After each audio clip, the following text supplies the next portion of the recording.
Hello, everybody. Hello. Hey. Oh. Well, Hello. they're there. We've got these chaps. We have r.u.sirius. You're gonna wave, are you? Wave, are you? Hello. We have Jay Cornell. Hello. Hello. And I'm Martin Shumton, and we're going to run through. I'm going to do a Q&A because I'm fascinated by this area. So this is Transcendence. This is their latest book, and it says the Disinformation Encyclopedia of Transhumanism and the Singularity. Yes, indeed. So I met Jay very recently at a transhumanist event, and do you know what? Especially for today, I put that on. Oh, there you go. Lovely. And then connected up with RU as well. And I know there's people like Peter Feltham in the audience that know RU of old. And we're going to run through the book. So I'm going to start. I'm going to fire questions out. Well, a bit of background. Do you want to go first, Jay? Who are you? What do you do? Oh, well, my connection with this is that RU and I were both editors on H Plus magazine for a couple of years. And before that, I'm just a longtime fan of science and science fiction, and so this sort of thing was always my interest. And normally I do web development. Okay. Cool. Thank you. And are you? Okay. Yeah, I started a magazine in 1984 called High Frontiers, which was sort of about the convergence of psychedelics and the new upcoming tech culture, various scientific interests, and also just the evolution of popular culture in general, the sort of techno edge of that. That eventually turned into Mondo 2000 in 1989. Mondo 2000 got pretty popular and influential, and since then I've been writing and editing various things, including H Plus magazine, the Transhumanist magazine, the official magazine of Humanity Plus, the Transhumanist organization, which I edited, I think, in 2008 through 2010. So yeah, I've been kind of in this culture for a long time. Super. Well, let's talk about it. Let's start then. I'll start with a question. Let's begin with, what is transhumanism? Who wants that one? Knowing that the next one's probably going to be, what is the singularity? Yeah, you can go first. I'll take that. My definition of transhumanism is the idea that humans have not stopped evolving and that we're actually taking charge of our own evolution using technology in various ways to make ourselves stronger, smarter, healthier, live longer, and possibly at the very end, upload our brains to computers and live forever. For personal reasons, for various reasons, I think that is more unlikely than some people think it is. But that's how I describe it in brief. Okay, great. Now with Hat, he's got a cup of tea on the way. He's got plants being rearranged in the background. It's a perfect scene. Well done. What is the singularity? Yeah. Okay, well, to me, the singularity, I go by the traditional explanation, such as it is, which is the science fiction writer Vernor Vinge's idea that sometime, probably during the first half of the 21st century, artificial intelligences will become smarter and more capable than we are, and once they do, they'll bootstrap themselves to become so much smarter than us that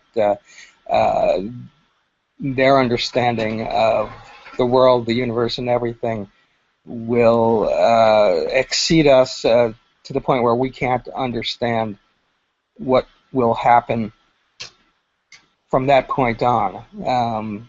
So we no longer become the main drivers in human evolution. Now, Ray Kurzweil, who wrote the book The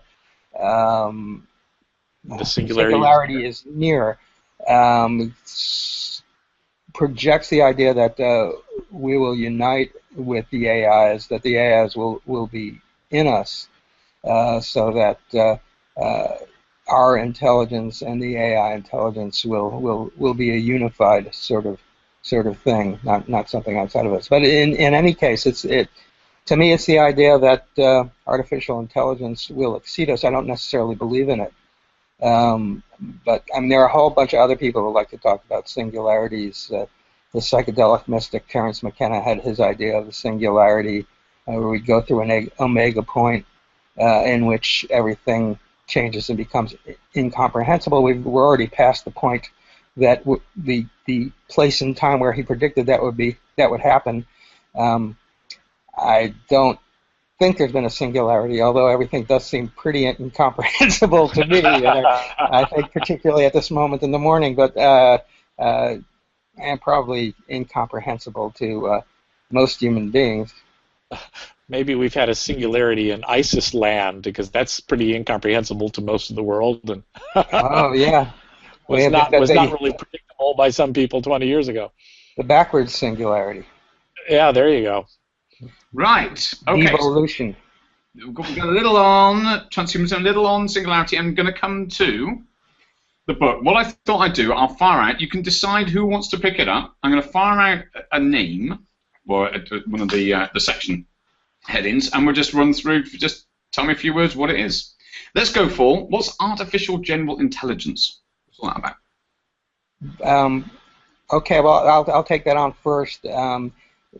People our AI scientists are making a distinction between the broad notion of artificial intelligence that currently exists, like your Siri that talks to you on your cell phone, or any of the systems that are running our banks and our airplanes and ad infinitum, and the idea of artificial general intelligence, which is something that can mimic actual human intelligence or otherwise be a sort of intelligence that is competent to handle complexity rather than one or two simple tasks. And we don't have artificial general intelligence yet. We have a whole bunch of people who believe in it and are working on it and are being well funded in some areas by organizations like Google and DARPA and other ones I can't think of immediately. But so that's the thing. That's the artificial general intelligence is the thing that would lead towards the singularity, assuming it could work and that it could advance that far. Okay. Jay, you want to add anything to it? Yeah, I think it's one of the more interesting topics to me historically, because we've been talking about this. I mean, people have been seriously talking about this at least since the 1950s. In science fiction, it goes back farther. But definitely by the 60s, you had, real, actual, top-notch computer scientists who were saying, aha, soon we will have an artificial intelligence, equal to that of human beings. Oh, it's probably only about, 20 years in the future. Well, now we're 50 years in the future from that, and it's still about 20 years in the future. It's sort of, to me, it's sort of the fusion power of computing science. It's the thing that they thought was not that difficult to do, and the more they learn about it, the harder it is to do. Human intelligence turns out to be far more complicated and thus harder to replicate than they thought. Now, that doesn't mean I don't think it's not going to happen, but I think it's an interesting cautionary tale in techno-optimism that people have sort of thought this has been right around the corner for quite a while now, and it's still right around the corner, and maybe it is. We shall see. We shall see. 2035. Okay, so next one. Who wants to tell me about Aubrey DeGrey? Well, Aubrey DeGrey is the leader of several projects to increase lifespan. I think its main organization is called SENS, S-E-N-S, so I can remember. It's something engineering negligible senescence. And he thinks that there... It's a catchy name, that, isn't it? Do you know? It's a nice, easy one for us to remember. Yeah. S-E-N-S. Yeah, oh yeah, it's a simple name. Yeah, easily available.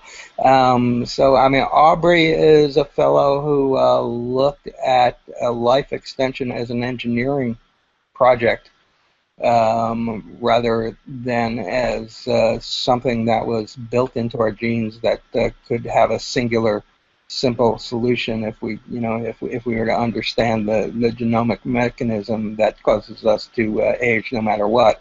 He thinks you just have to fix a whole bunch of things all the time. There are 6 kinds of things, and I can't really recall what they are, but you can certainly read about them in our book. So he's become a leading figure in the movement for radical life extension. And there are some very long-living rats on the planet. He's actually from the UK, I think, as well, aren't there? But there's a lot of rats and mice, isn't there? So, I mean, there's a lot of work being done that's proven that some of the techniques are working, isn't it? In this area, is the point. It's then applying it to humans. Yeah, yes. I mean, it's been shown that mammals can have their lives extended, except for Jay. But mammals can have their lives extended far beyond the presumed biological limits. So that much. Not eating them, r.u. is one of them. That's how we can do it, but not eating them. So, yes. It's early for that joke, but it's good. Okay, cool. Let's come on. Let's go. Let's do one more. What augmented reality? What's your perspectives on that? Oh, that's a very interesting thing. A good sort of model of augmented reality is when you're watching, a sports event on television, and there's the ticker at the bottom showing you the scores and the averages per player and all of that. And the idea of augmented reality is that you would use a computer to do that for yourself personally, and that you would have, say, a readout on your Google Glass or your, high-tech contact lens that would give you a readout from your computer, from the internet, and augment what you're seeing in the everyday world. The example I gave in the book was, you're walking down the street and you see, somebody moving out of an apartment building. And so then you ask your computer, okay, who rents that space? How much is that? How much is that apartment going for?